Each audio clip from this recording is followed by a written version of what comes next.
ప్రభువును రక్షకుడైన యేసుక్రీస్తు వారి అతి శ్రేష్టమైన పరిశుద్ధమైన నామంలో మీ అందరికీ నా హృదయపూర్వకమైనటువంటి వందనాలు. ప్రియ దేవుని బిడ్డలారా, ఈ ఉదయకాలం ఆరాధనలో పాల్పంపులు పొందడానికి వచ్చిన మీ అందరికీ కూడా స్వాగతం పలుకుతూ ఉన్నాను. ఈ పెందలకడే మంచు కురిసేటువంటి సమయంలో మహాదేవునితో గడపడానికి పరుగులెత్తి వచ్చిన మీ అందరికీ కూడా దైవాశీస్సులు, దేవుని కృప మీ అందరికీ తోడుగా ఉండునుగాక.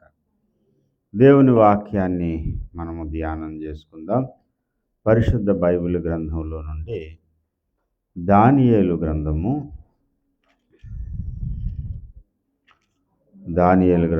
నుండి 10వ అధ్యాయం 11వ వచనం. దానియేలు, నీవు బహుప్రియుడవు గనుక నేను నీ యొద్దకు పంపబడితిని. నీవు లేచి నిలవబడి నేను నీతో చెప్పు మాటలు తెలుసుకొనుమనెను. దేవుడి యొక్క పరిశుద్ధ వాక్యం ద్వారా మనందరితోనూ మాట్లాడినట్లుగా దేవుని ఆత్మ సహాయం అర్థిస్తూ మనం ప్రార్థన చేద్దాం. కనులు మూయండి, ప్రార్థనలో నాతో పాటు ఏకీవించండి. సకల ఆశీర్వచన శుభములకు మూలకారకుడు అయిన యేసయ్య, సర్వశుభదాయకుడు అయిన మా కన్న తండ్రి, నీకు వందనాలు. ఈ సమయాన్న నాతోనూ నీ పిల్లలందరితోనూ మీరే మాట్లాడండి. నీ వాక్యం మాకు కావాలి, నీ జీవం మాకు కావాలి. యోగ్యమైన రీతిలో మేమందరము నీ యొక్క బలలో పాల్పంపులు పొందడానికి మీరే మాకు సహాయం చేయండి.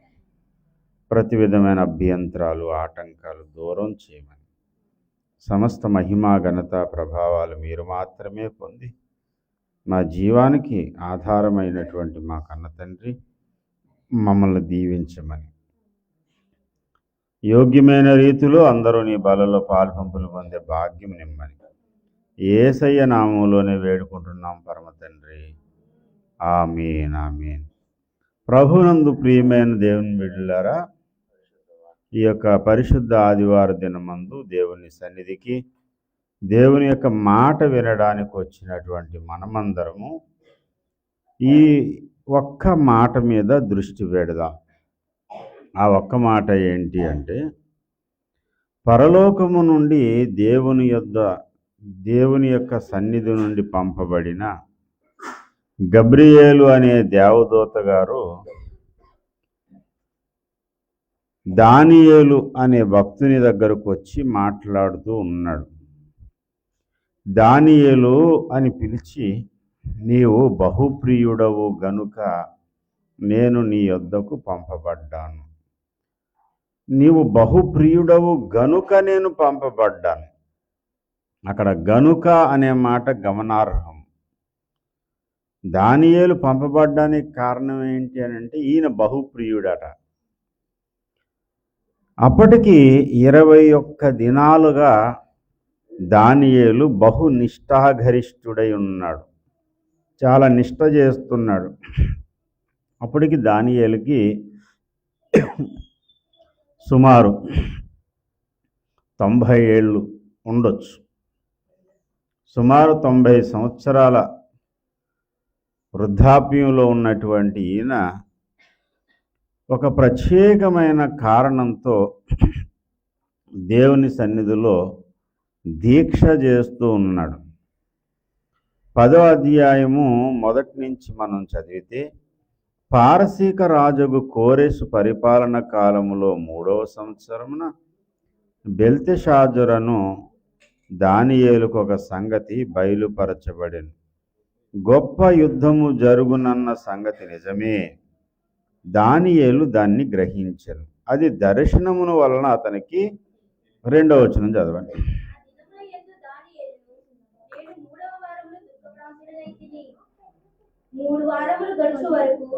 ఆ దినములయందు దానియేలను నేను 3 వారములు దుఃఖప్రాప్తుడనైతిని. 3 వారాలు ఏడుస్తూనే ఉన్నాడు, వేదనతో ఉన్నాడు.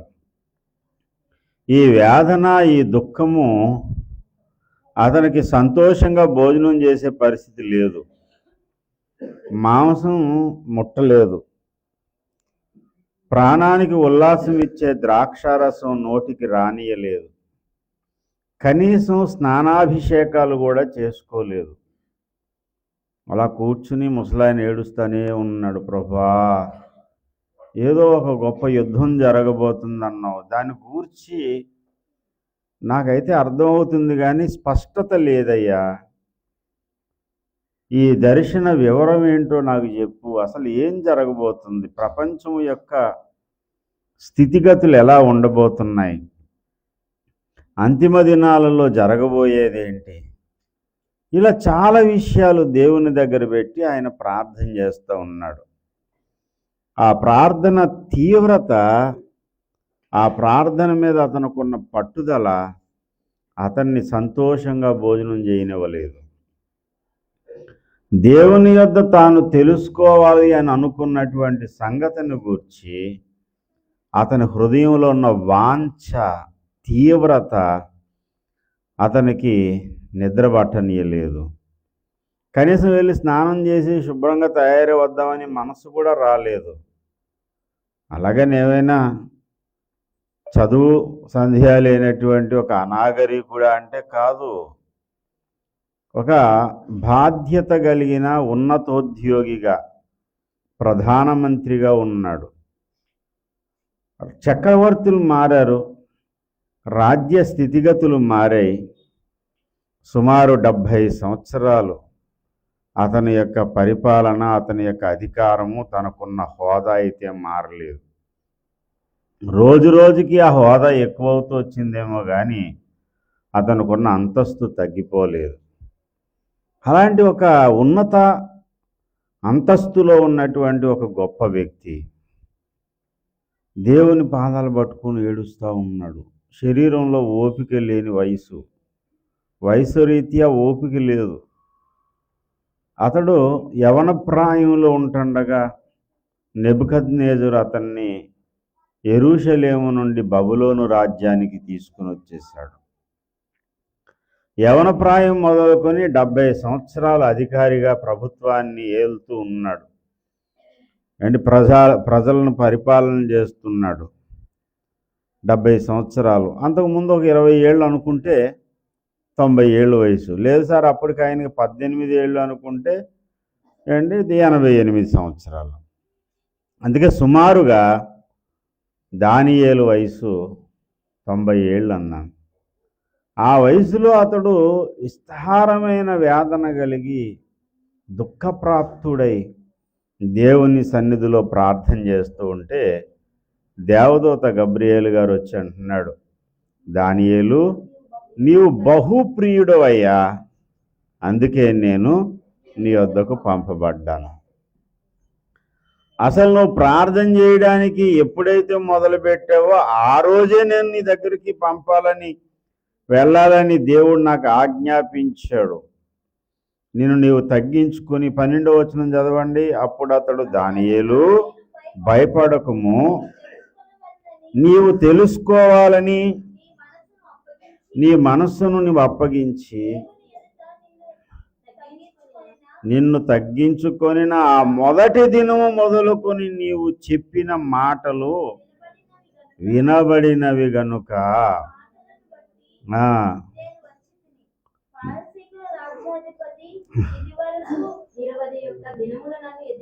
21 దినాలు దారిలో దానియేలు యొక్క ప్రార్థన విని పంపబడినటువంటి ఆ దేవదూత గారిని పారసీక దేశపు అధిపతట, పారసీకుల రాజు ఆ అధిపతి ఎవడైతే ఉన్నాడో వాడు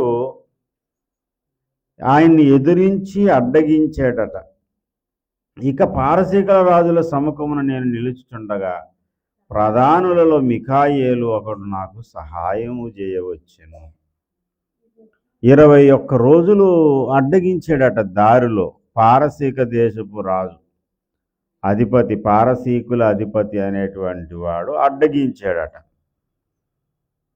పారసీక దేశపు రాజు అడ్డగించడం ఏంటి సార్? ఎవరిని అడ్డగించాడు?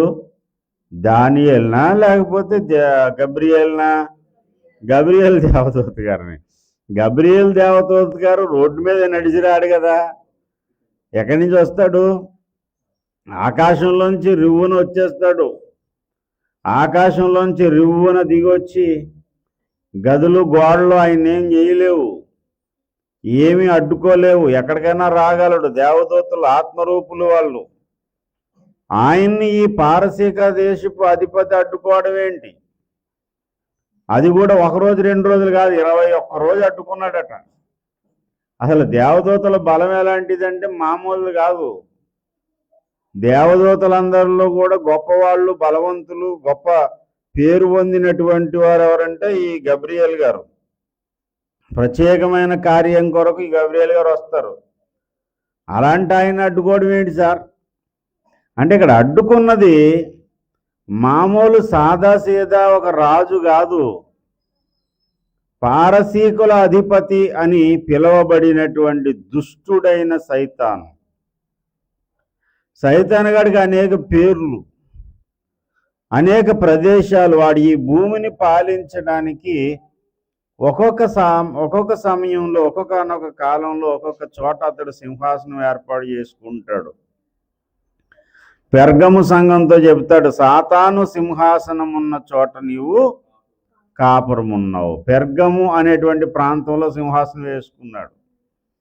ఇప్పుడు ఎక్కడ సింహాసనం వేసుకున్నాడంటే పారసీక దేశంలో సింహాసనం వేసుకున్నాడు. వేసుకుని రివ్వున దిగొస్తున్న పరలోకవాసిని ఆకాశంలోనే ఎదుర్కోవడానికి వెళ్ళాడు. ఏం సార్, ఈ భూలోకం నాది, నేను ఈ భూలోక అధికారిని, నా పర్మిషన్ లేకుండా నా లోకంలోకి ఎలా వస్తావు నువ్వు అంటాడు వాడు. నీ పర్మిషన్ ఏంట్రా, బోడి పర్మిషను? సృష్టికర్త అయిన దేవుడు పంపించాడు నన్ను. సృష్టికర్త అయిన దేవుడు పంపించాడు అనే మాట నిజమే, కానీ ఈ భూలోకం అయితే నాది. నేను కష్టపడి ఎవరిని, ఆదాము గారిని మోసం చేసి సంపాదించుకున్నాను ఇది. అవ్వమ్మ గారిని పడగొట్టి ఆదాము గారిని బురిడి కొట్టించి ఈ భూలోకాన్ని నేను సంపాదించుకుంటే ఈ భూలోకం నాది. నా ప్రాపర్టీలోకి మీరు ఎలా వస్తారు? ఎలా వస్తారేంటి? అక్కడ దానియేలు ప్రార్థన చేస్తే చేసుకొని సార్, అతను ప్రార్థన చేసుకుంటే మాత్రం నువ్వు వెళ్ళిపోతావా? వెళ్ళడానికి వీల్లేదు. వాడు లాజిక్తో అడ్డుకుంటాడు. వాడు లాజిక్లు గాడంతా. ఆ లాజిక్తో అడ్డుకుంటుంటే ఈ వాదన, ఈ గొడవ, ఈ యుద్ధం అయిపోయింది. ఈ యుద్ధం ఎన్ని రోజులు సాగిందంటే 21 రోజు పాటు యుద్ధం సాగింది. ఈ ముసలాయనేమో భూమి మీదేమో జవాబు రాక పట్టు వదలట్లేదు అండి. చాలామంది జవాబు రాకపోతే ప్రార్థన వదిలేస్తారు. ఏమన్నారు, మన కర్మండి, ఇంకేం మనం ఏం చెప్పలేము. ఇంకా ఎంత ప్రార్థన చేసినా దేవుడు జవాబు ఇవ్వకపోతే ఏం చేస్తాం? ఆయనకి దయలేదు అంతే. ఆయనకి దయ ఉంటే ఎప్పుడో మా ప్రార్థన వినేవాడు. దేవుడికి దయ లేదండి, అందుకే మా ప్రార్థన దేవుడు వినలేదండి అని ప్రార్థన మానేస్తారు. దానియేలు ఎలాంటోడంటే ప్రాణమన్నా పోగొట్టుకుంటాడు కానీ ప్రార్థన మాత్రం మానడు. దేవుని యొద్ద నుండి జవాబు వచ్చేంత వరకు మోకరించి దేవుని సన్నిధిలో దుఃఖంతో ఏడుస్తూ ఉంటాడు. పనోడు తీసుకొస్తాడు భోజనం, సార్ కౌజు పెట్టి బిర్యానీ వండానండి. వదిరా అంతేను. అలా కాదయ్య గారు, కొంచెం తినండి, నీరసం అయిపోయారు కదా, కొంచెం పెరుగన్నం పెట్టు. సంతోషంగా భోజనం చేయలేదట, మాంసము తన నోటికి రానివ్వలేదట. భార్య పిల్లలు వచ్చి స్నానం చేద్దిరండి అండి అని అన్నా సరే అవుతాం, నేను చేయను. అలా ఏడుస్తాడు. రాజ్య పరిపాలన చేయట్లేదు, ఏ పని చేయట్లేదు, ఆ గదిలో ఉండి ఏడుస్తానే ఉన్నాడు. అయ్యో దానియేలుకి నీరసం వచ్చేస్తుంది, నేను తొందరగా వెళ్ళాలిరా, నువ్వు అటు తప్పుకో. ఎలా తప్పుకుంటారు? ఈ రాజ్యం నాది, నేను వెళ్ళను అంటాడు వాడు. ఈ గబ్రియల్ గారు ఏమో కంగారు పడుతున్నాడు, చూస్తున్నాడు దానియేలుని కిందన. దానియేలు చాలా వ్యాధంతో దేవుని సన్నిధిలో ఉన్నాడు. జవాబు వచ్చే వరకు ఇతను వదలడు. వాడికేమో ఈ భూలోకానికి వెళ్ళడానికి ఇష్టం లేక, అసలు రానవడానికి ఇష్టం లేక మధ్యలో అడ్డు తగిలేడు వాడు. నా ప్రాపర్టీలోకి మీరు ఎలాగొస్తారని యుద్ధానికి దిగాడు. ఈ లోపుగా దేవుడు ఏం చేశాడంటే మికాయేలు గారిని పంపించాడు. పరలోకంలో దేవుని సేనలను నడిపించే సైన్యాధ్యక్షుడు అన్నమాట. ఆయన అధిపతి, ఆయన చాలా పై రేంజ్లో ఉన్నటువంటి అధికారి. దేవుడు అన్నాడు, ఒకసారి నువ్వు వెళ్ళి బాబు ముందు ఒకసారి అంటే, దానియేలు కిందన ప్రార్థన చేస్తున్నాడు. మధ్యలో ఈ గొడవ అంతా జరుగుతూ ఉంది. ఎక్కడ? ఆకాశ మండలంలో. సరిహద్దు పోరాటం అన్నమాట ఇది. ఎక్కడ సరిహద్దులు? భూలోకంలోనికి రావడానికి భూమి చుట్టూ ఒక సరిహద్దు గీసుకుని వాడు దూతలను పెట్టుకున్నాడు. ఆకాశ మండలమందున్న దురాత్మల సమూహము. మండలము అనే మాట ఉంది అక్కడ. మండలం అంటే ఏంటి? సర్కిల్ అన్నమాట. ఏంటి? ఆకాశ మండలము. ఆకాశం బల్లపరుపుగా ఒక తెరలా లేదు. భూమి చుట్టూ ఉన్నటువంటి ఒక వాతావరణంలో ప్రవేశించి భాగము చుట్టూ అదృశ్య దూతలు, సాతాను సేనలు, అండ్ పారామిలిటరీ వాళ్ళలాగా వీళ్ళందరూ కాసుకుని ఉన్నారు. దేవుని యొద్ద నుండి సమాచారం కానీ సందేశం కానీ వస్తే మధ్యలో వీళ్ళు అడ్డు తగులుతారన్నమాట వీళ్ళు. అయితే అది పవర్ఫుల్ వేవ్స్ అనుకోండి, ఏం ఆపలేవు, రైట్గా వచ్చేస్తాయి, స్ట్రైట్గా వచ్చేస్తాయి. ఇప్పుడు వచ్చే వ్యక్తి చాలా ప్రధానమైన వ్యక్తి, తీసుకొచ్చే సమాచారం కూడా చాలా విలువైంది కాబట్టి నేనే రంగప్రవేశం చేస్తానని సైతాన్ గడు దూరాడు అనమాట. పారసీకుల అధిపతి ఎటు తెవటం లేదు. అక్కడ గొడవ చాలా హోరహోరిగా జరుగుతూ ఉంది.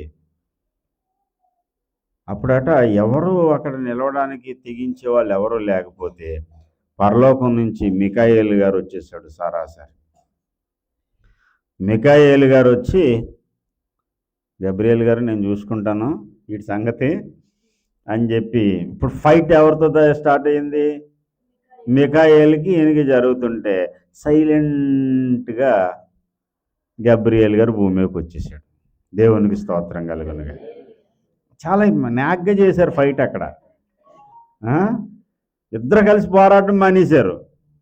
సైలెంట్గా గబ్రియల్ గారు, మీరు 21 రోజులు మీరు పోరాటం చేశారు కదా, ఏంట్రా ఎక్కువ మాట్లాడుతున్నావు అంటే మళ్ళీ ఈ వాదన మొదలెట్టాడు. ఈ భూలోకం నాది, నా లోకంలోకి నా పర్మిషన్ లేకుండా మీరు ఎలా వస్తారయ్యా? మీకు న్యాయం లేదా?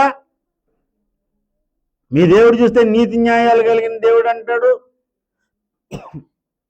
నీతి న్యాయాలు కలిగిన దేవుని సింహాసనం ఉన్నటువంటి లోకంలోంచి వచ్చారు మీరు, మీకు మాత్రం న్యాయం ఉండదన్నమాట.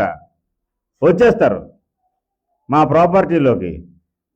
అంటే నీ ప్రాపర్టీ ఎలాగవుతుంది? విశ్వమంతా అయిందిరా, నువ్వు దొంగోడివి, నువ్వు దొంగిలించామా కష్టపడ్డామా అనేది పక్కన పెట్టండి, ముందు ఇది ఎవరిది అంటాడు వాడు. సరే, ఈ వాదంలో మికాయేలు గారు మునిగిపోయి, ఇది ఒకసారి జరగలేదంట, ఇలాంటి చాలాసార్లు జరిగాయంట. ఇలాంటి చాలాసార్లు జరిగిన ప్రతిసారి కూడా ఏ దేవదూత గారు పనికిరాడంట అక్కడ, ఈ మికాయేలు గారు రావాలంట అక్కడికి. అక్కడ ఉంది బైబిల్లో మాట. ఇలాంటివి చాలాసార్లు జరిగాయి, కానీ నా పక్షంగా నిలవ తెగించేవాడు ఎవడు ఉండడు. అలాంటి సమయంలో వచ్చి ఈయన గారు ఎవరు? మికాయేలు గారు వచ్చి నా పక్షంగా నిలుస్తాడు అని మరలా నేను వెళ్ళాలి. అక్కడ గొడవ ఇంకా చాలా ఎక్కువగా ఉంది. కబురు చెప్పేసిన తర్వాత అంటాడు గబ్రియల్ గారు, ఇప్పుడు నేను అర్జెంటుగా మళ్ళీ వెనక్కి వెళ్ళాలి బాబు, మళ్ళీ 11:22 చదవండి. ఇప్పుడు సత్యము నీకు తెలియజేయుచున్నాను.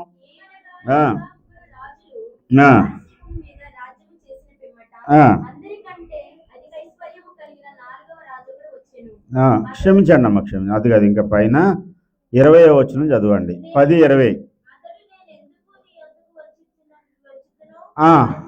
అది నీకు తెలిసినది కదా, నేను పారసీకుడవు అధిపతితో యుద్ధము చేయుటకు మరలా పోయేదను. అధిపతి వచ్చును.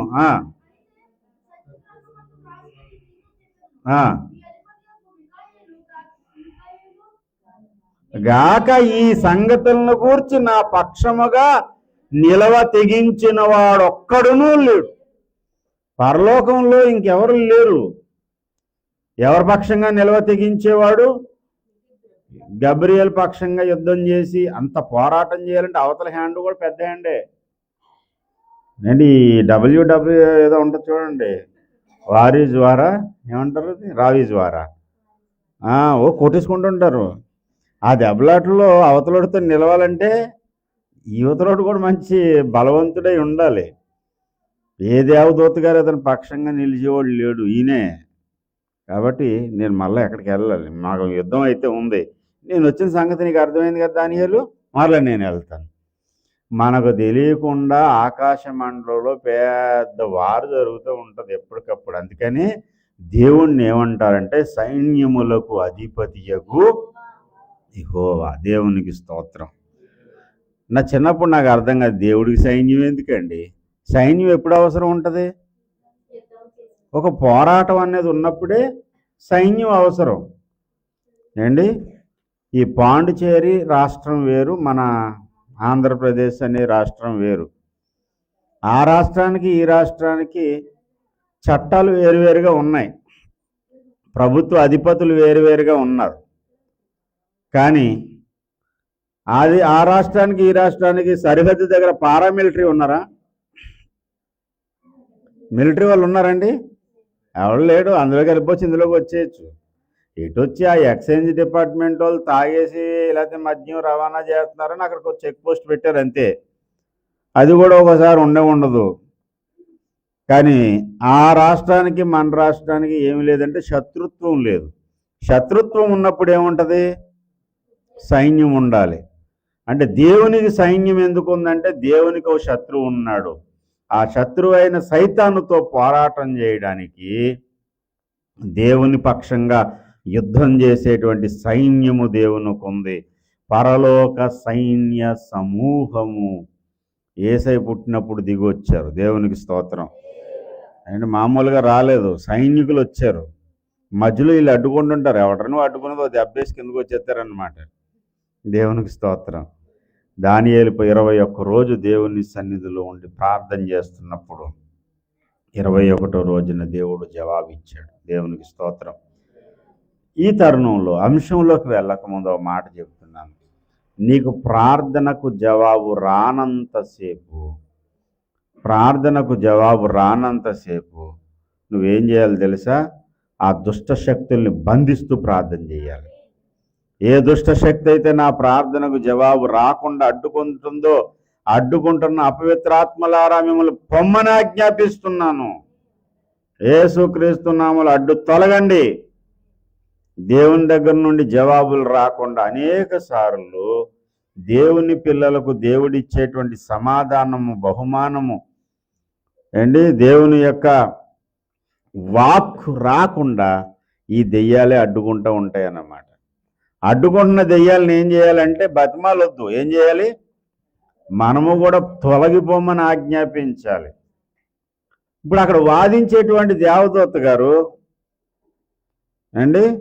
ఎందుకు వస్తున్నావు నువ్వు అని అడిగితే, ఇదిగో భూమి మీద నన్ను నీ దేశంలో ఉండే, నీ రాజ్యంలో ఉండే, నా రాజ్యం నా రాజ్యం ఈ లోకం అంతా నా రాజ్యం అంటున్నావు కదా, నీ రాజ్యంలో వాళ్ళే నన్ను పిలుస్తున్నారు, నీ రాజ్యంలో వాళ్ళే నిన్ను తిడుతున్నారు. అక్కడ చూసుకో ఒకసారి, పోరా అడ్డు తొలుగు పోరా అంటున్నారా లేదా? మరి పొమ్మన్నప్పుడు సిగ్గులేదా నీకు సిగ్గులేదా? మేము వెళ్తున్నాం అంటే మనం చేసే ప్రార్థన ఎక్కడి వరకు వెళ్తుందో తెలుసా? పరలోక దర్బారుకి వెళ్తుంది. మధ్యలో అడ్డుకునే వాళ్ళకేమో ఆటంకాలు కలిగించే వాళ్ళకు కూడా తగులుతుంది. ఎంత పొడిగెళ్తుందో ఈ ప్రార్థన. దేవునికి స్తోత్రం. హల్లెలూయా.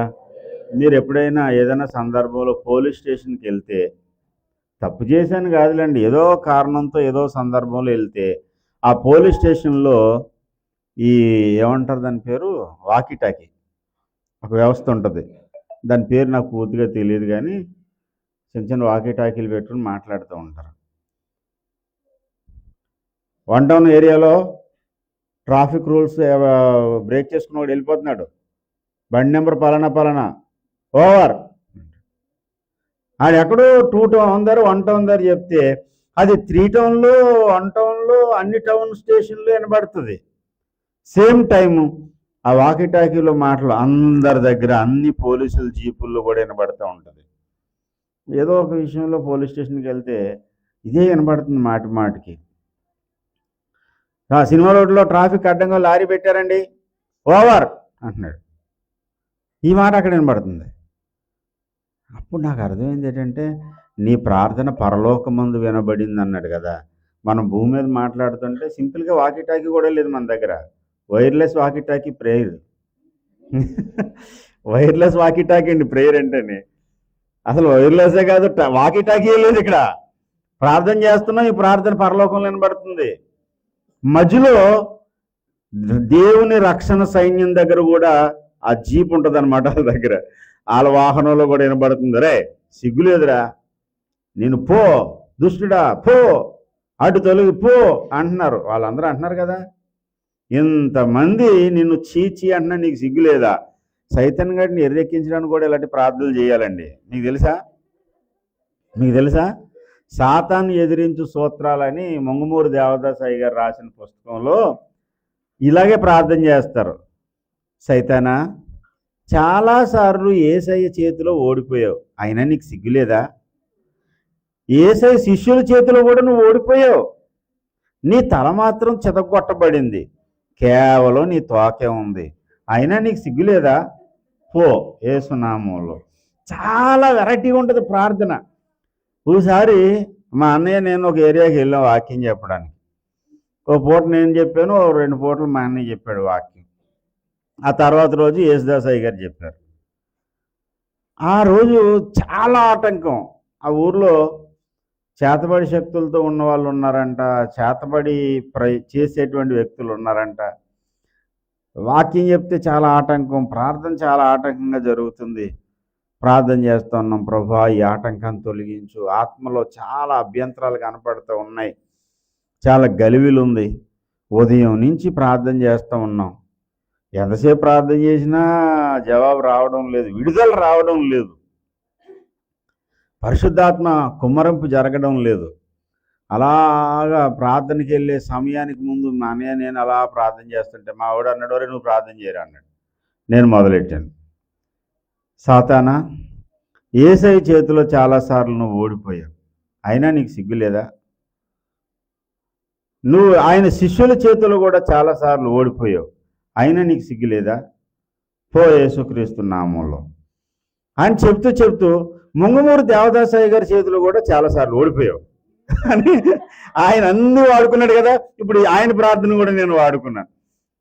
అలా వాడుకుని ప్రార్థన చేస్తుంటే ఒక్కసారిగా ఉదయం నుంచి పోరాటం చేస్తున్నాం చూడండి, కాసేపట్లో వాక్యం చెప్పడానికి వెళ్ళాలి, పరిశుద్ధాత్మ దేవుడు ఒక్కసారి దిగి వచ్చేసాడు అంతే. దేవునికి స్తోత్రం, హల్లెలూయా అండి. దేవుని సన్నిధిలో ప్రార్థన చేసేటప్పుడు ఇలాంటి ప్రార్థన కూడా చేయాలి. ఏ ప్రార్థన? అది సాతాను ఎదిరిస్తూ ప్రార్థన చేయాలి. నువ్వు అడుగుతున్నావు, ప్రభువా నాయన సాయం చేయండి తండ్రి, సాయం చేయండి తండ్రి, అదే కాదు, సహాయం చేస్తున్నాను రా, మధ్యలో ఈ సైతాన్ గడు అడ్డుకున్నాడు, మరి జవాబు పంపించాను. ఎప్పుడో 2002లో నోకియా ఫోన్లు బుక్ చేసాడంట మొన్న ఒక ఆయన, చూసారా? 16 సంవత్సరాలకు వచ్చినాయి అంట. 16 సంవత్సరాల పాటు అవి ఎంత దూరం అంటే ఒక 15-20 కిలోమీటర్లు చెక్ పోస్ట్ దగ్గర ఆగిపోయాయంట, ఏదో కారణం చేత, డాక్యుమెంట్స్ ప్రాబ్లం వల్ల. అవేమో అంతర్యుద్ధం వల్ల, డాక్యుమెంట్స్ ప్రాబ్లం వల్ల రానవలేదంట.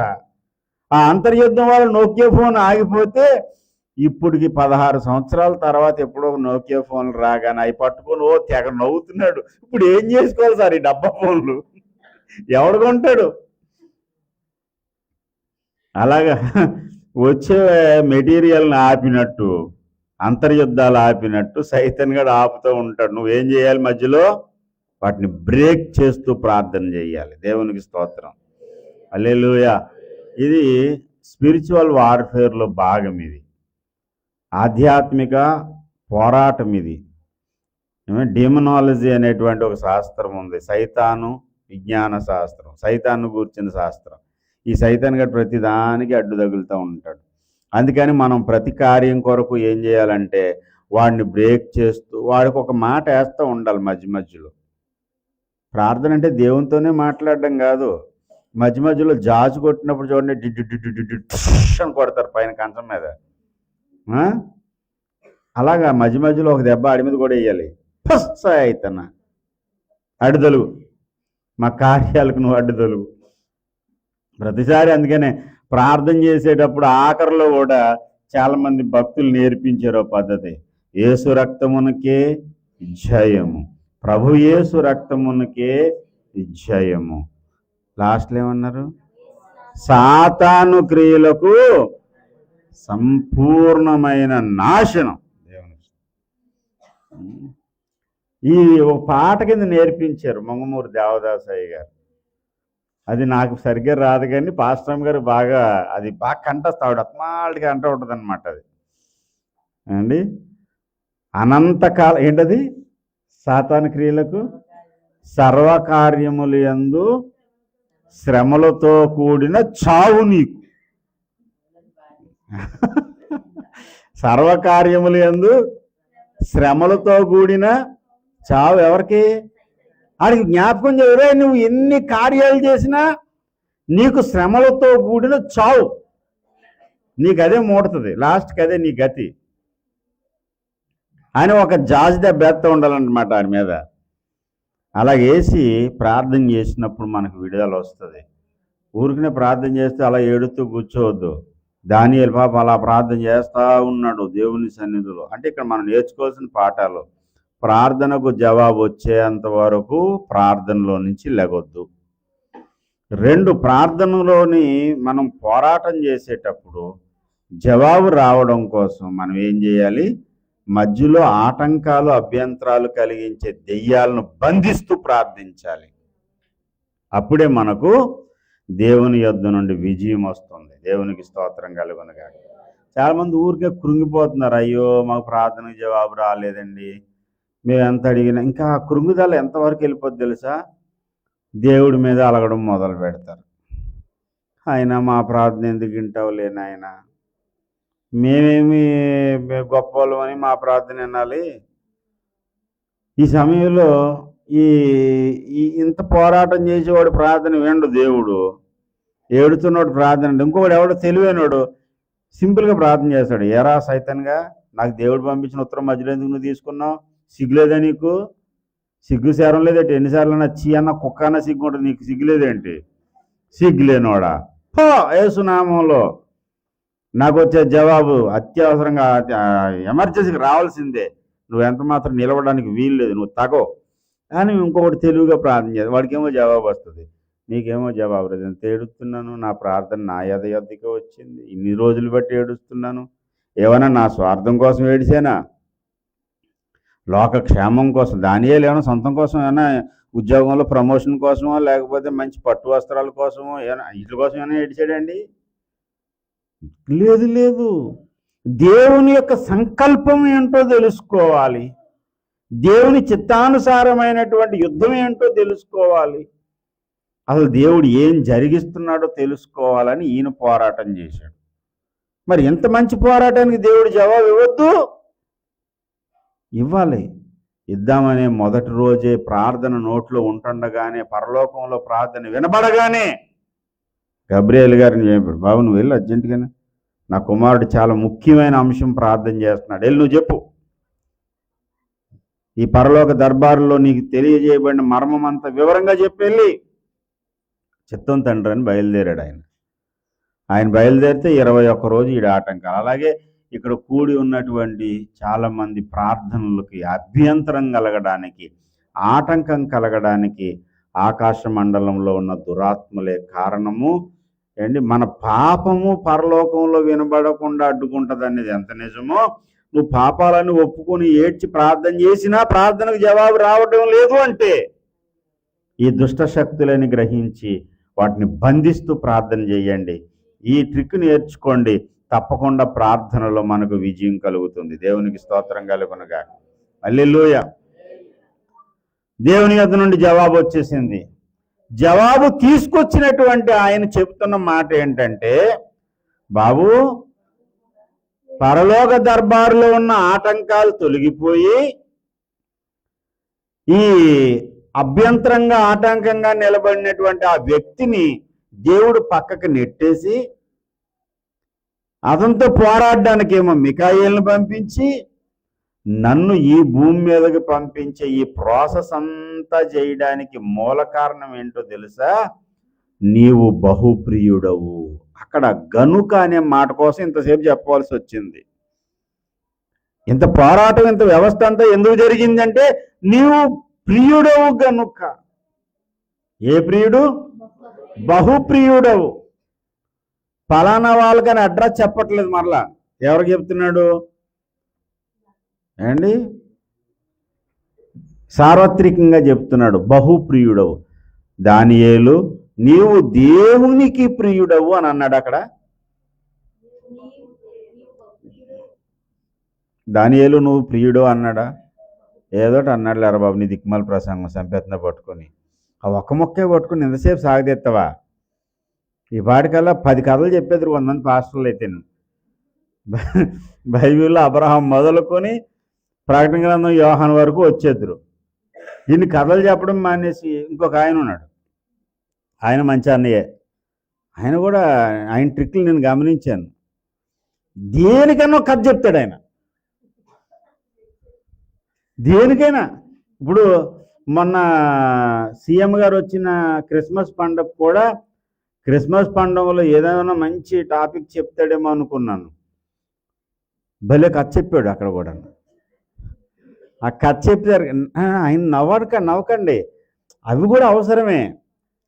అంటే ఒక్కొక్కరికి ఒక్కో రకమైనటువంటి అలవాటు ఉంటుంది. ఆ కథ చెప్పి మొత్తం అందరికీ ఆ విషయం కనెక్ట్ అయిపోయేలా చేశాడు.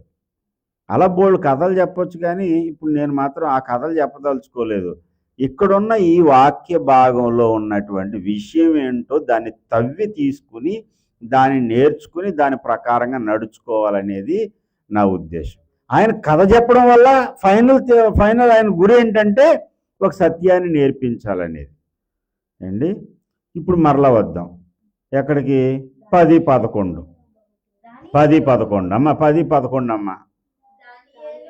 అంటే 10-11 అయ్యే వరకు వదలవా మమ్మల్ని? ఉదయం వచ్చాం 6 గంటలకి, 10-11 అన్నాడు పాస్టర్ గారు. అమ్మా చెల్లి 10-11 అట. ఏ 10-11 అమ్మా? దానియేలు గ్రంథం 10-11. దానియేలు నీవు బహుప్రియుడవు. చాలు మళ్ళీ అక్కడికి వెళ్ళిపోద్దు. దానియేలు నీవు బహుప్రియుడవు. దానియేలు నీవు దేవునికి ప్రియుడవు అని అనడం లేదు. ఇక్కడ ఏమన్నాడు? ఎవరికి బహుప్రియుడు? ఎవరికి ప్రియుడు? ఎవడికి ప్రియుడు? ఎవరికి ప్రియుడు అంటే దేవునికి మాత్రమే కాదు, పరలోక దర్బారుకి, పరలోకంలోనూ భూమి మీద ఉన్నటువంటి దేవుని కుటుంబమునకు ఏమయ్యాడైనా?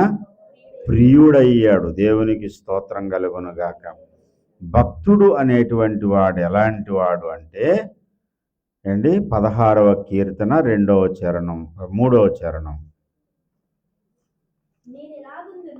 నేను ఇలాగందును అంటే నేను ఇలాగంటాను. ఏమనంటే భూమి మీద ఉన్న భక్తులే శ్రేష్ఠులు, వారు నాకు కేవలము ఇష్టులు. దేవునికి స్తోత్రం. భక్తులు దేవుని యొక్క భక్తునికి ఇష్టలు అవుతారు. భక్తులు దేవునికి ఇష్టలు అవుతారు. దావీదు భక్తుడు తన స్వానుభవం చెబుతున్నాడు. 18వ కీర్తన 19వ చరణం, విశాలమైన స్థలమునకు ఆయన నన్ను తోడుకుని వచ్చెను, నేను ఆయనకు ఇష్టుడను గనుక. భక్తుడు దేవునికి ఇష్టుడు, భక్తుడు మరొక భక్తుడికి కూడా ఇష్టుడు. దేవునికి స్తోత్రం. అంటే యెహోవా యందు భయభక్తులు కలిగిన వాడిని, యెహోవా యందు భయభక్తులు కలిగిన మరొకడు ఏం చేస్తాడంటే ఇష్టపడతాడు. ఇద్దరిలో ప్రవహించేది ఒక రక్తమే, ఇద్దరిలో ఉన్నటువంటి ఆలోచన విధానం ఒకటైనప్పుడు ఖచ్చితంగా లైక్ చేయాలి, లైక్ చేస్తారు. 15వ కీర్తన 4వ చరణం, అతని దృష్టికి నీచుడు అసహ్యుడు.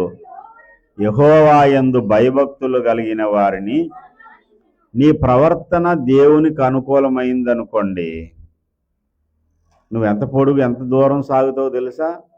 నీకోసం పరలోక దర్బారులో ఉన్నటువంటి ఆ దేవదూతలందరూ లైక్ చేస్తారు, నేను ఇష్టపడతారు. భూమి మీద ఉన్న భక్త సమాజం కూడా నేను ఇష్టపడుతుంది.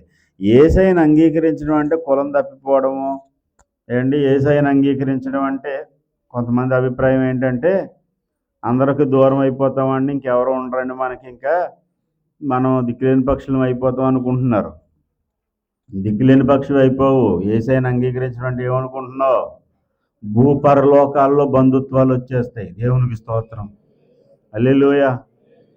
అండి ఎక్కడికో నేపాల్ ప్రదేశానికి వెళ్ళాం, లాడ్జిలో ఉండాలంటే బోల్ డబ్బులు అండి. టూరిజం ప్లేసులు, టూరిజం ఏరియాలకి ఎక్కడికి వెళ్ళినా సరే చిన్న లాడ్జ్ తీసుకుంటే 3-4 వేల రూపాయలు ఇవ్వాలి. 3 పూట్ల భోజనం పెట్టాలంటే వాళ్ళు డబ్బులు ఇవ్వాలి. అక్కడ ఒక పాస్టర్ గారు వాళ్ళ ఇంట్లో మాకు ఆశ్రయం ఇచ్చారు. మంచి డబల్ కాట్ మంచం, అన్ని వసతులు ఉన్నాయి, చక్కని భోజనం అన్నీ. బయటికి వెళ్ళాలంటే కారులో తీసుకొచ్చారు. ఏం బంధుత్వం ఉందో ఆయనకి మాకు అమ్మా?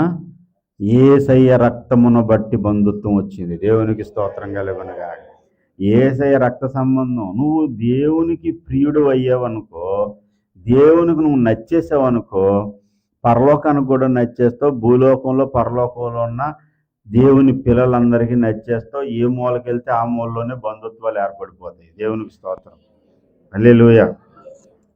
ఈ హిమాలయ పర్వతాల మీద ఉన్నటువంటి ఒక ప్రాంతానికి వచ్చాం, మినీ మౌంట్ దాని పేరు. మినీ మౌంట్ కొండ పైన చర్చ్ ఉంది. కొండ దిగిన తర్వాత కొండ దిగువకి మిడిల్ భాగంలో నేను దాన్ని వీడియో తీసుకొని పెట్టాను నేను. చాలా బ్యూటిఫుల్గా ఉంది ప్లేస్ అంతా. అక్కడ మాకు భోజనం పెట్టారు. అన్ని చెక్కలతో కట్టుకున్న ఇల్లులు, చెక్కల ఇల్లులు అనమాట. ఎందుకంటే చలికి బాగా ఆగేది ఏంటంటే చెక్కల ఇల్లు ఆగుతాయి. సిమెంట్ అయితే ఇంకా ఎక్కువ కూలింగ్ అయిపోద్ది.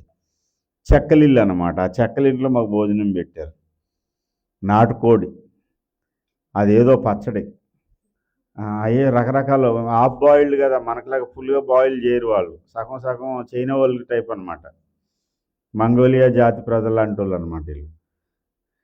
ఏదో వాళ్ళు ప్రేమతో, వాళ్ళ టేస్ట్లు వాళ్ళ రుచులు వేరు, మన రుచులు వేరు, కానీ ఎంత ప్రేమతో అన్ని రకాలు పెట్టారో మాకు. మమ్మల్ని చేర్చుకున్నారు. ఎక్కడో కొండల్లో అడవుల్లో కూడా బంధువులే మనకి. దేవునికి స్తోత్రం. దేశంలో ఏ మూలకి వెళ్తే ఆ మూలనే బంధువులు. పాకిస్తాన్ దేశంలో పుట్టింది మొదలుకొని కుంటిగా కాళ్ళు నడవలేని స్థితిలో కొన్ని రోజులు బాగానే నడిచింది, కానీ తర్వాత కాళ్ళు ఇబ్బంది అయ్యి అవిటిది అయిపోయింది ఆ అమ్మాయి. ఆ అమ్మాయిని బాగు చేయాలని తండ్రి చాలా ప్రయత్నాలు చేశాడు. ఎందుకంటే కోటీశ్వరుడు ఆయన. ఎంత డబ్బన్నా ఖర్చు పెడతాడు నా కూతురికి కాళ్ళు రావాలని అందరు డాక్టర్ల దగ్గరికి తిప్పాడు, కాళ్ళు రాలేదు. మక్కా మదీనా యాత్రలు చేస్తే ముస్లిమ్స్ వాళ్ళు మా కూతురి కాళ్ళు వచ్చేస్తాయని ఆ పవిత్ర జలాల్లో ముంచాడు, కానీ కాళ్ళు రాలేదు. కృంగిపోయి కూతురి నిమిత్తం బాధపడి ఆయన ఆస్తి అంతా కూతురి పేరు రాసి చనిపోయాడు. ఎవరికి ఇవ్వాల్సిన ఆస్తాలకు ఇచ్చాడు, ఈ కూతురికి రావాల్సిన ఆస్తి కూతురికి ఇచ్చాడు, ఆయన చనిపోయాడు. ప్రేమించే తండ్రి లేడు, తల్లి లేదు, ఎవరు లేరు. ఎవరికాళ్ళు పెళ్ళిళ్ళు చేసుకుని అన్నదమ్ములందరూ సెటిల్ అయిపోయారు. ఈమె ఏడుస్తూ ఉన్న దినాల్లో యేసు ప్రభు వచ్చి ఆమెను ముట్టాడు. 2 కాళ్ళు ఆమెకు స్వస్థత వచ్చేసింది. చక్కగా నడిచే స్థితి వచ్చింది ఆమెకి. ఆమె పేరు గుల్షన్ ఎస్తేర్. గుల్షన్ ఆమె పేరు. కాళ్ళు బాగా సెట్ అయిపోయినాయి, చక్కగా ఆరోగ్యవంతురాలు అయిపోయింది. ఒకరోజు అక్క కూతురు పెళ్ళి అవుతుంటే ఆ పెళ్ళికి ఈమె బయలుదేరి ఈమె పెళ్ళికి వెళ్తే వాళ్ళందరూ చాలా ఆశ్చర్యంగా చూస్తున్నారు ఈమెను. వాళ్ళ అక్క వచ్చి, ఏమే బురకా లేకుండా వస్తున్నావు ఏంటి అని తిట్టింది వాళ్ళ అక్క. అక్క, కుంటిదాన్ని నడిచి వస్తున్నావేమే అని ఆశ్చర్యపోవడం అనేసి బురకా లేకుండా వస్తున్నానంటావేంటి? అవును కదా, నువ్వు కుంటిదానివి కదా, నువ్వు ఎలా నడుస్తున్నావు, నడవలేవు కదా, నువ్వేనా అంటుంది వాళ్ళ అక్క. వాళ్ళ బావ, వాళ్ళ అన్నయ్య, వాళ్ళందరూ వచ్చి ఆశ్చర్యంగా చూస్తున్నారు. అయినా బురక ఎందుకు లేదే నీకు? బురక వేసుకోవాలి కదా.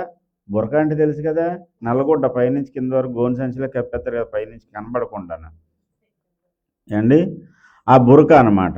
ఎందుకు లేదు బురక అని చెప్పి గొడవ పెడుతున్నారు. బురక కాదు సార్, ఏసైనా కాళ్ళు ముట్టాడు స్వస్థపరిచాడు అనేసరికి గొడవ స్టార్ట్. ఇంట్లోకి రానవరే గొడవ గొడవ గొడవ గొడవ. రాత్రి అయిపోయింది, 11 అయిపోతుంది.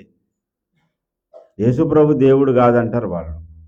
ఈమె ఖురాన్లో నుండి, బైబిల్లో నుండి యేసయ్య దేవుడని సాక్ష్యం ఇవ్వడం మొదలుపెట్టింది. ఇంకా వాళ్ళకి కోపం వచ్చేసి ఏమన్నారు తెలుసా? పో, పెళ్ళి లేదు, ఏమీ లేదు. వాళ్ళ అక్క భోజనం చేయమంటుంది, భోజనం కూడా పెట్టలేదు, గెంటేశారు ఇవ్వండి, పొమ్మన్నారు. సరే అన్నయ్య వెళ్ళిపోతానురా, కనీసం బస్ స్టాండ్కి దిగబెట్టండి అంటే, నీ కాలు ముట్టిన దేవుడు ఉన్నాడు కదా, వస్తాడులే, వెళ్ళు, ఆయన చూసుకుంటాడు నిన్ను అని చెప్పేసి వెళ్ళిపోమన్నారు. అర్ధరాత్రి ఒంటరిగా ఆడపిల్ల, యవనస్తురాలు, 25 ఏళ్ళు ఉంటాయి, సూట్ కేసు పట్టుకుని, బట్టలు పెట్టి పట్టుకుని నడుస్తూ వెళ్తూ ఉంది. ప్రార్థన చేస్తుంది, ప్రభువా ఈ పరిస్థితుల్లో నాకు సహాయం చేయవా. రయ్యమని వేగంగా ఒక ఆటో వచ్చి ఆగింది. ఈమె చెయ్యట్టి ఆపలేదు, ఆటో ఆగింది. ఆగగానే ఆటోలోకి వెళ్ళి బస్ స్టాండ్కి తీసుకెళ్ళంటే అతను ఏం మాట్లాడలేదు, తల ఊపాడు. బస్ స్టాండ్కి వెళ్ళిపోయింది ఆటో. బస్ స్టాండ్కి వెళ్ళిన తర్వాత ఈమె దిగ్గానే సూట్ కేసు ఆయన పట్టుకున్నాడు. ఈమె నడిచి వెళ్తుంటే సూట్ కేసు పట్టుకుని బస్సులోకి ఎక్కాడు. బస్సులో ఈమె కూర్చున్నటువంటి ప్రదేశంలో సూట్ కేసు పెట్టాడు. ఒక్క మాట కూడా మాట్లాడలేదు. ఈవిడ అంటుంది, బాబు డబ్బులు ఎంత అని అంటే, ఆయన ఇస్తారులే అన్నాడు. ఆయన ఎవరు ఏంటి, ఆయన ఎవరు, ఎంతకి నువ్వెవరు అని అడిగాను. నేనా అని ఫుల్ హ్యాండ్ షర్ట్ అయింది. ఈ షర్ట్ బటన్ ఇప్పాడు. ఇలా బటన్ ఇలా తీసి చూసేసరికి బంగారు అక్షరాలతో పేతురు అని రాసుంది అక్కడ. నువ్వు దేవునికి ప్రియుడు అయితే నీ కోసం పరలోకం నుంచి పేతురే దిగి వచ్చేస్తాడు, పరదేశం నుంచి దేవదూతలు దిగి వచ్చేది, ఎవరినన్నా తీసుకొస్తాడు ఆ సమయాన్ని. ఎవరినన్నా సరే అడిగితేనే అడ్రస్ చెప్పరండి. మొన్న అడవిలో మీ జ్ఞాపకం ఉందా? పోయిన సంవత్సరం అవుతుంది, ఎంత అవుతుంది, సంవత్సరం అవుతుంది. ఆవెల్తి నుంచి వచ్చేటప్పుడు అడవిలో చీకటి పడిపోయింది, ఎలా రావాలో తెలియకుండా దారి తప్పుతుంటే అడవిలోంచి ఎవడో అడుగుతున్నాడు చీకటిలోంచి, అలా కాదు అలా కాదు అలా కాదు. ఎక్కడి నుంచి అవుతున్నాడు వీడు, ఎక్కడి నుంచి వచ్చాడో తెలీదు. వచ్చి మన ముందుండి ఇలా కాదు ఇలాగ వెళ్ళండి అని చెప్పి కొంత దూరం తీసుకెళ్ళి ఇదే దారి ఇందులోంచి వెళ్ళిపోండి అని చెప్పి పంపించాడు. ఎవరికి కావాలి చెప్పండి అసలు? ఆ సమయంలో కొండ ప్రాంతంలో ఉన్నటువంటి వాళ్ళు తాగేసి ఉంటారు, పగలే తాగేస్తారు వాళ్ళు, స్పృహ లేకుండా పడిపోయి ఉంటారు తాగేసి. అలాంటోడు తాగి ఉంటే వస్తాడా? తాగున్నాడో తాగిలేడో తెలియదు, అతను ఎవడో మనకు తెలియదు, అతనికి మనకి రిలేషన్ ఏంటో తెలియదు. ఎక్కడో మకాంలో కొండ లోపల ఉన్నవాడు బయటకు వచ్చి మనకు దారి చూపించి వెళ్ళాడు. దేవునికి స్తోత్రం, హల్లెలూయా. ఇలాంటి పరిస్థితులు ఎన్నో జరిగాయి. ఒకసారి ఒక కొండ మించి దిగి కిందకు వచ్చాం, ఇంకా దిగాలి, చాలా దూరం వెళ్ళాలి. బండి ఆగిపోయింది, వ్యాన్ ఆగిపోయింది. ఆగిపోతే కిందకు వచ్చి మనకేం తెలీదు, మెకానికల్ తెలియదు, ఏం తెలీదు. డీజిల్ ట్యాంకులో లైట్ వేసి చూస్తే కనపడదు, అసలు జనరల్గా కనపడట్లేదు. ఆయిల్ కానీ అయిపోయిందా అని చెప్పి డౌట్ వచ్చి కిందన ఒక బోల్ట్ ఉంటుంది, ట్యాంక్కి ఆయిల్ వెళ్ళే బోల్ట్ అనమాట. ఆ బోల్ట్ ఇప్పి లాగుతుంటే అందులోంచి బుడగలు వస్తున్నాయి తప్ప డీజిల్ రావడం లేదు. డీజిల్ అయిపోయింది ఆల్రెడీ. డీజిల్ అయిపోయి అది ఆగిపోతే దానికి పడి మేము ఏడుస్తున్నాం, ఏం చేయాలో తెలియక. రాత్రి సమయం, చీకటి. బాలరాజు ఉన్నట్టున్నాడు అప్పుడు, 5555 బండి అప్పుడు. ఇంకెవరున్నారు ఆ సీన్లో? నువ్వు నా అప్పుడు 2009, అది చాలాసార్లు, ఇది నేను చెప్పేది 2009లోది. అప్పుడు ఉన్నావు నువ్వు, 2009 నువ్వు ఉన్నావు, నాకు జ్ఞాపకం. నువ్వు డిక్కీలో కూర్చున్నాడు ఈ కుర్రాడు, వెనకాల డిక్కీలో కూర్చోబెట్టారు. 2009 నాన్న తిప్పలు పడుతున్నాం. అప్పుడు పాస్టర్ సుదర్శన్ గారు ఉన్నారు. అప్పుడు ఇంకా ఆయన ప్రభు దగ్గరికి వెళ్ళిపోలేదు. ఆయన ఉన్నాడు. ప్రార్థన చేస్తున్నాం, ప్రభువా ఈ అడవిలో ఎటు వెళ్ళాలన్నా కనీసం ఒక 20 కిలోమీటర్లు వెళ్తే తప్ప ఆయిల్ దొరకదు. ఆ 20 కిలోమీటర్లు కూడా నడిచి వెళ్ళాలి. ఏ జంతువులు ఉంటాయో తెలియదు. 20 ఏళ్ళు అయిపోతుంది ఇంచుమించుగా ఇది జరిగి. ఎటు వెళ్ళాలో తెలియదు నాయన, ఏం చేయాలో మీరే సహాయం చేయండి అని ప్రార్థన చేసి ఆమెన్ అందం అనుకుంటున్నాం. ఆ కింద నుండి అడుగుతున్నాడు, అనయా ఒక ఆయిల్ లేదనయా అని అడుగుతున్నాడు. ఈ సుదర్శన్ పాస్టర్ గారికి ఒక దర్శనం వచ్చింది. ఆ దర్శనం ఏంటంటే, ఒక డబ్బా నిండా ఆయిల్ ఎవరో తీసుకొచ్చి ట్యాంకులో పోస్తున్నాడంట. పాస్టర్ గారండి, ట్యాంకులో ఆయిల్ ఒక ఆయన పోస్తున్నట్టు నాకు దర్శనం వచ్చిందండి అన్న. ఈలోపు ఆ కింద ఉన్నోడు అడుగుతున్నాడు, అనే ట్యాంకులో అప్పుడు నోరు పెట్టి గొట్టంతా ఊతున్నాడంట. ఊతుంటే అని బుడగలు వస్తున్నాయంట, అందులోంచి బుడుబుడుమని సౌండ్ వస్తుందంట. అనే ఒక చుక్క ఆయిల్ లేనట్టుంది, బుడుబుడుమని సౌండ్ వస్తుంది అంటాడు. ప్రార్థన అయిన తర్వాత పొలోమని ఆయిల్ వచ్చేస్తుందంట అందులోంచి. వచ్చేస్తుంటే వెంటనే నట్టు బిగించారు బాబు, డబ్బతో పోసేడు ఇప్పుడే ఆయన. ఎవరు? దేవుడు పంపించిన దేవదూత. దేవునికి స్తోత్రం. మనకేం తెలియదండి అసలు, బళ్ళు గురించి ఏం తెలియదు. సువార్త సేవలో దేవుణ్ణి దగ్గరగా చూసాం, దేవుని సన్నిధి చూసాం. దేవునికి స్తోత్రం. మద్రాతిగూడెం అనేటువంటి ఊరిలో సువార్త ప్రకటించి సువార్త కూటం పెట్టాం. కూటం అయిపోయిన తర్వాత కొండ దిగాలి. అప్పటికే ఒక టైర్ ఏమో ప్యాచి పడిపోయింది. స్టెపిన్ టైరు మన దగ్గర డబ్బులు లేక దానికి చిన్న కన్నం ఉంటే, చిన్నప్పుడు సైకిల్కి చూడండి కన్నం ఉన్నప్పుడు ఏం చేస్తాం, టైర్కి కన్నం ఉంటే సూప్ పెట్టించేసి మళ్ళీ ఏం చేస్తాం, చిన్న సూప్ ముక్క టైర్ ముక్క ఏదో పెట్టేసి ఏం చేస్తాం కదా. అదే లెక్క ప్రకారంగా టైర్ పనిచేయదు అన్నాడు వాడు.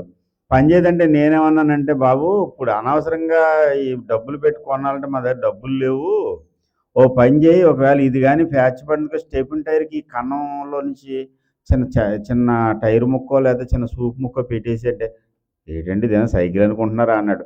పోన్లే ఏదో ఒకటి పని చేస్తుంది కదా, సూప్ ముక్క ఒకటి పెట్టేయంటే మీ కర్మ అనుకుని ఒక కారు సూప్ తీసి కారు సూప్ ముక్క ఏమో ఈ కన్నానికి పెట్టి మళ్ళీ లోపల సూప్ పెట్టేసి గాలి కొట్టి ఇచ్చేసాడు.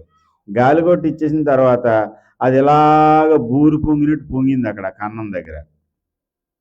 కొండ మీద రాత్రి కూటం అయిపోయిన తర్వాత ఆ ఉన్న టైర్కి ప్యాచ్ పడిపోయింది కదా, మన దగ్గర ఇంకేముంది, ఇంకా ఈ బూరు ఉన్నదే ఉంది.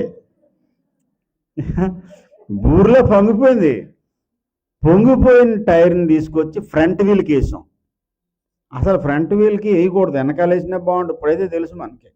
ఫ్రంట్ వీల్కి వేసి ఆ పొంగిపోయిన బూరు మీద చేయి పెట్టి అందరం కలిపి ప్రార్థన చేస్తున్నాం, ప్రభువా ఈ బండి ఎలా దింపుతావో మాకు తెలీదు, ఘాటి దిగాలి, రోడ్లు సరిగ్గా లేవు. ఇప్పుడంటే రోడ్లు ఏవో ఉన్నాయి కానీ అప్పుడు రోడ్లు లేవు. ఎలా దింపుతావో మాకు తెలియదు నాయన, క్షేమంగా మమ్మల్ని ఇంటికి చేర్చని ప్రార్థన చేస్తుంటే అందులో సేవకుడికి దర్శనం ఏంటంటే, 4 దేవదూతలు వచ్చి 4 చక్రాల దగ్గర నిలబడి పైనుంచి తీసుకెళ్ళి కొండ కిందన పెట్టినట్టు దర్శనం వచ్చిందంట. చెప్తున్నాడు, అయ్యగారండి నాకు ఇలా దర్శనం వచ్చిందండి అని చెప్పాడు. దేవునికి స్తోత్రం అన్నాం.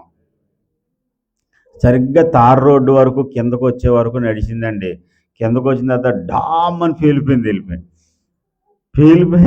ఆ చెట్టు దగ్గరికి వెళ్ళిపోయి ఆగిపోయింది. చెట్టు గుద్దలేదు, ఇంకా టచ్ అయ్యి ఆగిపోయింది. దేవదూతలను పంపిస్తాడు దేవుడు, మనుషులను పంపిస్తాడు. ఎందుకనంటే నువ్వు దేవునికి ప్రియుడు అయితే దేవుని లోకానికి ప్రియుడు అయిపోతావు, పరలోక దర్బారుకు ప్రియుడు అయిపోతావు, సకల లోకాల్లో ఉన్న దేవుని ప్రియులందరికీ ప్రియుడు అయిపోతావు. నన్ను పట్టించుకునే వాళ్ళు ఎవరు లేరు. మా ఇంట్లో వాళ్ళు నన్ను వెలివేశారు, మా ఊర్లో వాళ్ళు కులంలో తీసేశారు. దిక్కుమాలిన కులం అండి, దిక్కుమాల కులంలోంచి నేను వెలివేస్తే నువ్వు భయపడిపోవడం ఏంటి, నన్ను అన్నారు కులంలో తీసి పాడేసుకోండి, నేనే మిమ్మల్ని తీసేస్తాను నా కులంలోంచి అని చెప్పి. నా కులం వేరు, నా కులంలోంచి మిమ్మల్ని తీసేస్తాను. ఎక్కడి నుంచి వచ్చిందండి కులం? మనము సేవకులం. దేవునికి స్తోత్రం. మనమెవరు? సేవకులం. దేవుని సేవకులు. వాళ్ళు ఏదో అనేసారు, ఓ ఎక్కెక్కి ఏడ్చేసి సీదేసి పామేయకండి ఎక్కడన్నా.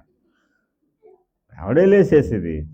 పరలోకమే నీ బంధుత్వం. దేవునికి స్తోత్రం. ఒక అక్క చెల్లెళ్ళు నిన్ను దూరం చేస్తే 1000 అక్క చెల్లెళ్ళు నీకు తోడుగా ఉంటారు. దేవునికి స్తోత్రం.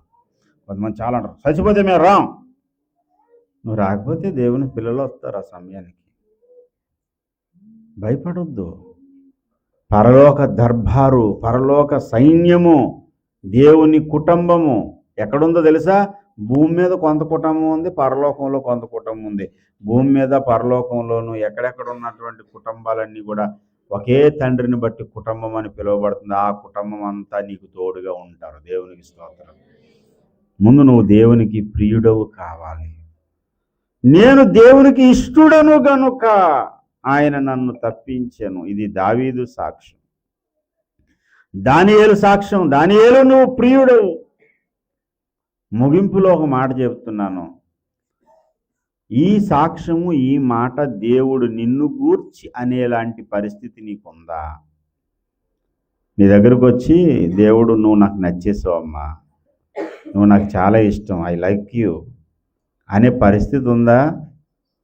లేకపోతే నా నోట నుండి నిన్ను ఉమ్మివేయను ఉద్దేశించుచున్నాను. లవదోకియా సంగమా, నువ్వు చల్లగా లేవు, ఎచ్చగా లేవు, కాబట్టి నేను ఎలా ఉన్నాను? ఉమ్మివేయ. నా నోటితో నీ మీద ఉమ్మేస్తాను అనలేదు, నా నోట నుండి నిన్ను ఉమ్మివేయ ఉద్దేశించి ఉన్నాను. నా నోట్లోంచి నువ్వు బయటికి వెలివేయబడతావు, గెంటి వేయబడతావు. అలా చేయాలనుకుంటున్నాను నేను, ఎందుకంటే దేవుడికి నచ్చట్లేదు. లవదోకియా సంఘపు స్థితి దేవునికి నచ్చడం లేదు. దానియేలు స్థితి దేవునికి నచ్చేసింది. కారణం ఏంటో తెలుసా?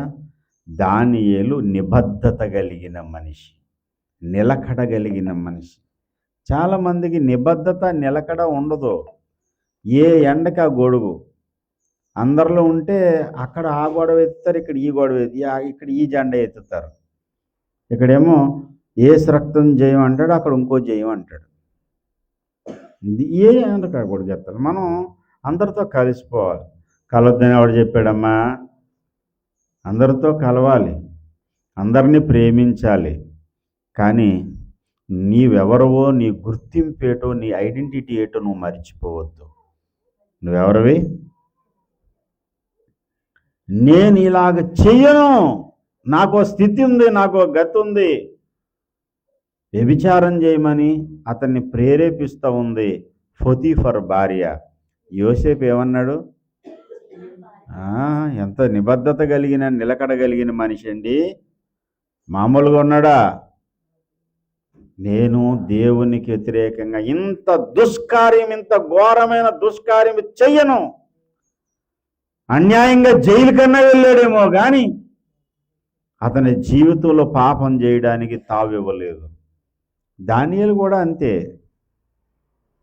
దానియేలు, ఇదిగో ఈ రాజభోజనం తినవయ్యా అని చెప్పి ప్రేమతో పెడితే అంటాడు, అయ్యా రాజులు చేసే ఆ భోజనం అది నేను తిని నన్ను నేను అపవిత్రపరుచుకోవాలనుకోవడం లేదు. నన్ను నేను అపవిత్రపరుచుకోను. ఎలాంటి పరిస్థితుల్లోనైనా నా పరిశుద్ధతను నేను కాపాడుకుంటాననే వాడే దేవునికి ప్రియుడవుతాడు. దేవునికి స్తోత్రం. నువ్వు మలినం చేసుకోవద్దు, నీ బట్టలు మలినం చేసుకోవద్దు. తాగొద్దులే కానీ కనీసం మాతో కలిసి కాసేపు కూర్చో. అంత తాగొద్దు. తాగుబోతులు అన్నాడు. కొంచెం తాగితే తాగుబోతు కాదు, ఎక్కువ తాగితేనే తాగుబోతు అవుతాడు. ఇదో సిద్ధాంతం తెలుసా మీకు? ఇదో సిద్ధాంతం పాస్టర్లకు నేర్పించున్నారు ఈ బోధ. ఇలాంటి దిక్మాలిన వ్యవహారం కూడా ఉంది. కొంచెంగా తాగడం తప్పు కాదంట, ఎక్కువగా తాగితేనే తప్పు. ఎక్కువగా అప్పుడు ఎలాంటి వాడికి ఏం చేయాలి తెలుసా? కొంచెం విషం తాగడం తప్పు కాదు, ఎక్కువగా తాగితేనే తప్పు అని చెప్పి కొంచెం పాయిజన్ ఇచ్చేయాలి. అలాంటి వాడికి సేను వదిలిపోద్ది. వ్యభిచారం తప్పు కాదు, తాగుడు తప్పు కాదు, జోదం తప్పు కాదు, అది తప్పు కాదు, ఇది తప్పు కాదు. మరి తప్పేంటి సార్? ఇంకా ఒకప్పుడు జోదం అనేవారు, ఇప్పుడు దానికి ఏం పేరెట్టారు కొంచెం అఫీషియల్గా? బెట్టింగ్. ఏంటది? బెట్టింగ్లు. బెట్టింగ్లు ఏంటంటే జోదం రా బాబు. అది నీది కాని సొమ్ము నీకు వచ్చేయాలని ఆశపడుతున్నావు, అది దురాశ కదా. అలాంటి సమయంలో నీ సొమ్ము ఎగిరిపోతే నువ్వు ఎంత బాధపడతావు అండి? ఎగిరిపోద్దు కూడా. అదేదో రమ్మీలు బమ్మీలు అని అంట, అది ఇలా ఇలా ఇలా ఆడితే డబ్బులు వచ్చేస్తాయంట, ఆ తర్వాత మొత్తం పోద్దట. ఈ రోజుల్లో చాలామంది యవనస్తులు అప్పులు పాలైపోయి ఆత్మహత్యలకు వెళ్ళిపోవడానికి కారణం ఏంటంటే ఈ రమ్మీలు బమ్మీలే. లాస్ట్కి ఇటు పని డమ్మీ అయిపోద్ది. ప్రమాదకరమైన పరిస్థితులకు వెళ్తున్నారు. ఈ పండగ సీజన్ చెప్పి ఎంతమంది అప్పులు పాలైపోయారో. గెలుచుకున్నవాడు ఆనందంతో పొంగిపోతున్నాడు, మరి అప్పులు పాలైపోయిన వాళ్ళు ఆడి పిల్లలు ఎంత బాధపడుతున్నారు. ఈడేమో పెద్ద పోటుగాళ్ళ గెలిపోయి పందెం కాసేస్తాడు. పందెం కాసేసి ఆ ఉన్న పొలము ఇల్లు తాకట్టు పెట్టి ఆ అప్పులు తీర్చాలి. ఆ తర్వాత వాళ్ళ భార్య పిల్లలు ఎక్కడ ఉండవలసి వస్తుంది, వాళ్ళ పరిస్థితి ఏంటి? ఆ డబ్బులు సంపాదించడానికి వాడు ఎన్ని తిప్పలు పడ్డాడు, ఎన్ని కష్టాలు పడ్డాడు, ఇవేమి కనపడదు. బెట్టింగ్లు బెట్టింగ్లు బెట్టింగ్లు బెట్టింగ్లు. నిన్ను నీవు అపవిత్రం చేసుకోవద్దు. పరిశుద్ధత విషయంలో నిన్ను నీవు అపవిత్రం చేసుకోకూడదని ప్రతి స్త్రీ, ప్రతి పురుషుడు ఎల్లప్పుడూ భావించాలి. నన్ను చూసే ఏ పురుషుడైనా అపవిత్రమైన చూపుతో చూసే అవకాశం నేను ఇవ్వకూడదు. కొంతమంది మగవాళ్ళు రెచ్చగొట్టేలాగా ప్రవర్తిస్తారు. మరి రెచ్చగొడితే మాత్రం రెచ్చిపోవడం ఈడ పిచ్చుకోకేటేమన్నా, వీడికి బుద్ధి వీడికి ఉండాలి. బుద్ధి లేకుండా కూడా చేసేవాళ్ళు ఉంటారు. నేను ఇంకా ఎక్కువ మాట్లాడితే ఆయన మీద పెట్టిన కేసుని ఆమె పెడతారు, నాకెందుకు వచ్చిన గొడవ ఇది అని చాలా జాగ్రత్తగా మాట్లాడాలి. ఈ రోజుల్లో చెడు చెప్పడానికైతే మాత్రం ఏదైనా మాట్లాడవచ్చు, మంచి చెప్పడానికి మాత్రం చాలా జాగ్రత్తగా నోరు అదుపులో పెట్టుకుని చెప్పాలి అండి. అందుకని చెప్తున్నాను, దేవుని ప్రజలకు చెప్తున్నాను. ఇది ఏ సినిమా యాక్టర్లకి నేను చెప్పట్లేదు, ఇది డిస్క్లైమర్ అన్నమాట. ఇది కేవలం క్రైస్తవ సమాజానికి, క్రైస్తవ స్త్రీ పురుషులకు మాత్రమే. అన్యులకి, అవతల వాళ్ళకి ఇది మాత్రం చెందింది కాదు. ఇది నా డిస్క్లైమర్. అందుకే మళ్ళీ చెప్తున్నాను, ప్రతి క్రైస్తవ స్త్రీ పరపురుషులు మోహపు చూపు చూసేలాంటి అవకాశం ఇవ్వద్దు. ప్రతి క్రైస్తవ పురుషుడు మోహపు చూపులు చూసి నీ మనసును అపవిత్రపరుచుకోవద్దు. మోహపు చూపులతోనూ వ్యభిచారపు తలంపులతోనూ ఉండటానికి దేవుడు మనలను పిలవలేదు. దేనికోసం పిలిచాడు? 1 కొరింథీ పత్రిక 1వ అధ్యాయము 2వ వచనం. 1 కొరింథీ పత్రిక 1వ అధ్యాయం 2వ వచనం.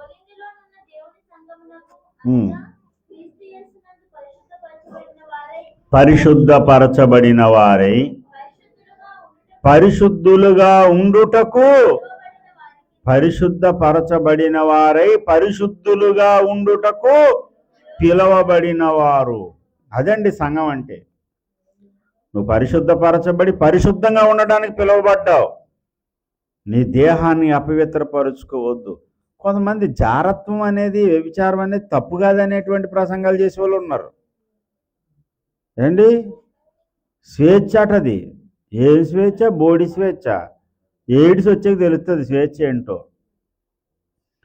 విచ్చలవిడిగా దారి తప్పి, అదుపు తప్పి తిరగడానికి మనం పశువులం కాదు, జ్ఞానం ఎరిగిన మనుషులం జ్ఞానము, దేవుని రూపము దేవుడు మనకి ఇచ్చాడు. కాబట్టి వావి వరసలు లేకుండా ఇష్టానుసారంగా అడ్డుగోలుగా తిరగొద్దు. నిబద్ధత కలిగి ఉండాలి. చూపులో, మాటలో, తలంపులలో, ప్రతి విషయంలో కూడా పవిత్రతకు, పరిశుద్ధతకు పెద్దపీట వేయాలి. అలాంటి వ్యక్తిత్వము కలిగినటువంటి దానియేలు దేవునికి నచ్చేశాడు. పరిశుద్ధతే నాకు అలంకారం అని దేవుడు అంటున్నాడు. పరిశుద్ధ అలంకారాలు ధరించుకుని ఆయనకి నమస్కారం చేయమంటున్నాడు. అంతేగాని చాటుమాటుగా పాపకార్యాలకు ఏంటి చీకటి కార్యాలకు మన మనసును అప్పగించుకుని, శరీరాన్ని అప్పగించుకుని పర్వాలేదులే అనుకుంటే జారత్వము అనేది ఎంత ప్రమాదకరమైందో తెలుసా? ఒకడు ఒళ్ళో నిప్పులుంచుకుంటే ఏంటి, జేబులో అగ్ని పేసుకుంటే ఎలా ఉంటుంది? తన వస్త్రము కాలకుండునా జారత్వము జరిగించువాడు బుద్ధి శూన్యుడు. నువ్వు జారత్వం జరిగిస్తే, వ్యభిచారంతో పాపకార్యాలతో నువ్వు రాజీ పడిపోతే అది అవమానం ఈ రోజు ఒక రోజుతో అయిపోయేది కాదు.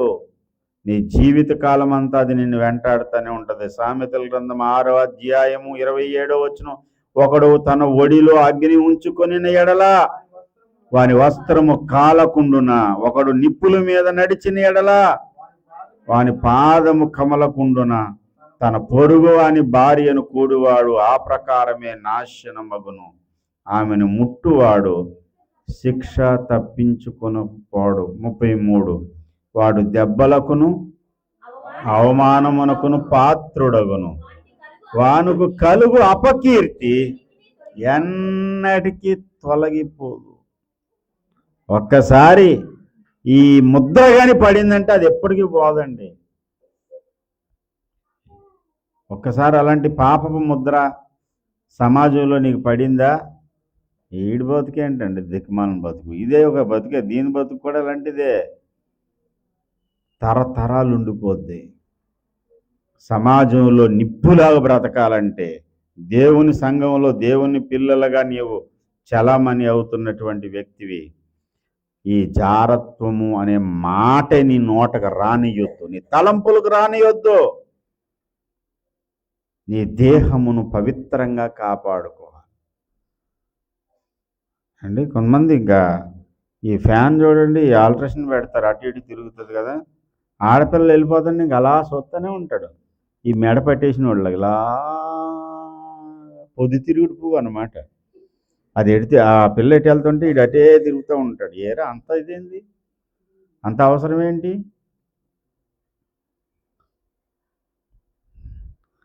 శరీరముతో వ్యభిచారం చేసిన వాడిని గర్దించారు, కానీ యేసయ్య ఏమన్నాడు? మోహపు చూపులను కూడా గర్దించాడు.